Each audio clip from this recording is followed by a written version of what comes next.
নমস্কার। আজকে আমি ঠাকুরের একটু পায়েস রান্না করব।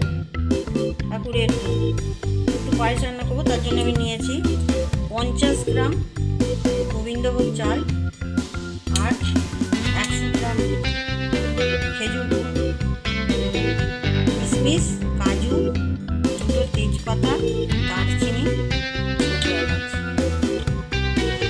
আর নিয়েছি 1 লিটার দুধ।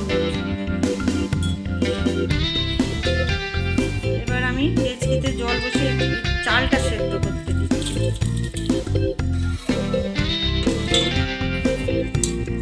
চালটা সেদ্ধ করতে দিলাম, দিয়ে আমি ওতে তেজপাতা,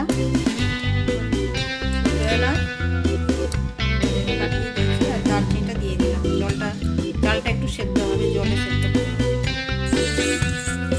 চালটা সেদ্ধ হয়ে গেছে, আমি ওই জল দিয়ে চালটা সেদ্ধ করে নিই, তাড়াতাড়ি চালটা সেদ্ধ হয়ে যাবে। দুধটা দিয়ে দিলে চালটা সেদ্ধ হয়ে যাবে।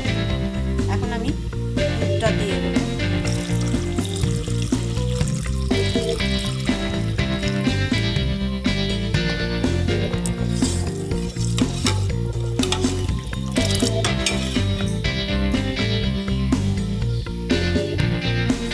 পায়েসটা হয়ে গেছে, আমি এতে একটু কিশমিশ দিয়ে দিলাম। এবার গ্যাসটা অফ করে দেবো, দিয়ে আমি গুড়টা দেবো। অনেক সময় গুড়টা দিলে কেটে যায় পায়েস, গুড়টা দিয়ে ভালো করে নাড়িয়ে গুড়টা দিয়ে খেজুর গুড় দিলাম।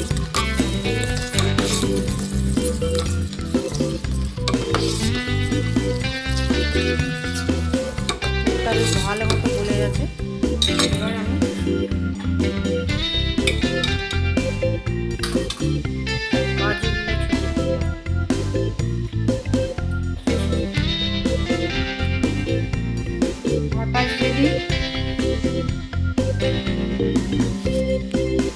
ঠাকুরের এই ভোগের পায়েসটা খুব তাড়াতাড়ি হয়। আমি চালটা জল দিয়ে যে সেদ্ধ করে নিয়েছিলাম বলে তাড়াতাড়ি পায়েসটা হয়ে যায়। দেখুন, পায়েসটা আপনারা বাড়িতে করুন, এইভাবে খাবেন। আর আমার চ্যানেলটা সাবস্ক্রাইব করবেন আর শেয়ার করবেন।